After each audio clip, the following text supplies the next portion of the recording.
নমস্কাৰ সকলোলৈকে আহক আজি সজিনা মাছৰ এটি সোৱাদ লগা ৰেচিপি বনাও। সজিনা মাছৰ ৰেচিপিৰ বাবে সজিনাখিনি বাকলি গুচাই ল'ব আৰু টুকুৰা টুকুৰ কৰি কাটি ল'ব লাগিব।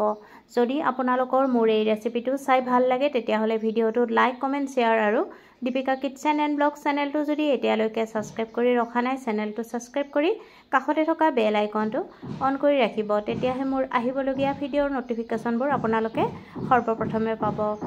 আটাইখিনি সজিনাৰ বাকলি আঁতৰাই লোৱা হৈছে আৰু এতিয়া ধুই কুকাৰত দি অলপমান পানী আৰু নিমখ দি সিজাই ল'ব লাগিব।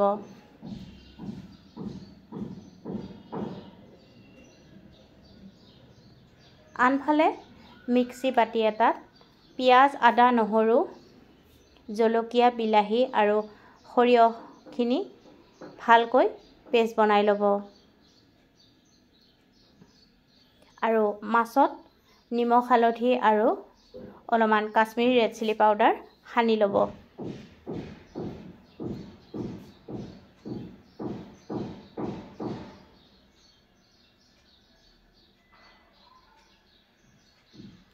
আৰু সজিনাখিনি ভালদৰে সিজাই লোৱাৰ পিছত চেপি চেপি তাৰ ৰসখিনি উলিয়াই ল'ব লাগিব।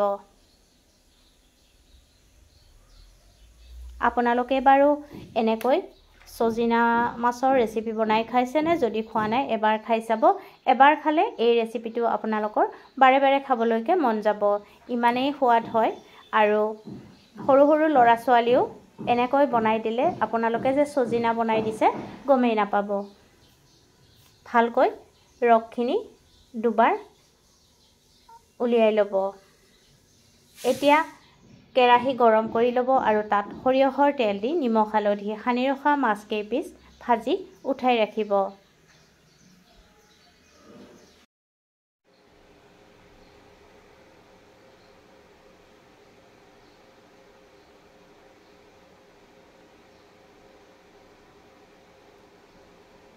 সেই মাছ ভজা তেলতে তেজপাত, পাঁচফোৰণ, শুকান জলকীয়া দি অলপ সময় ভাজি তাত কাটি লোৱা আলুখিনি দি কিছু সময় ভাজিব লাগিব।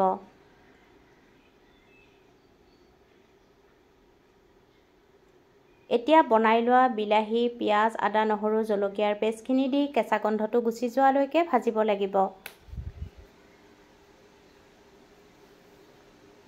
সোৱাদমতে নিমখ হালধি দি দিব আৰু ভালকৈ মিহলাই ল'ব।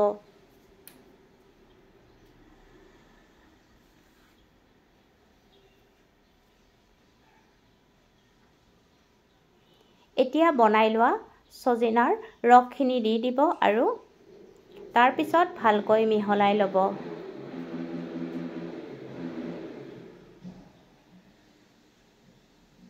মিক্সি বাতিটো আখলি পানী দি দিব আৰু তাৰ পিছত ভালকৈ মিহলাই আলুখিনি সিজালৈকে উতলাব লাগিব।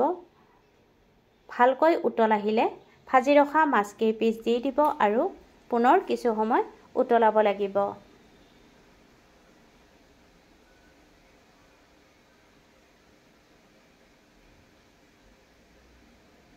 আলু সিজিলে তাত নমোৱাৰ আগে আগে কেঁচা জলকীয়া দুটা দি দিব আৰু দি ভালকৈ কিছু সময় উতলাৰ পিছত গেছৰ জুই নুমুৱাই ৰাখিব আৰু নমাই গৰমে গৰমে পৰিৱেশন কৰিব। আজিলৈ আহিলোঁ, ধন্যবাদ।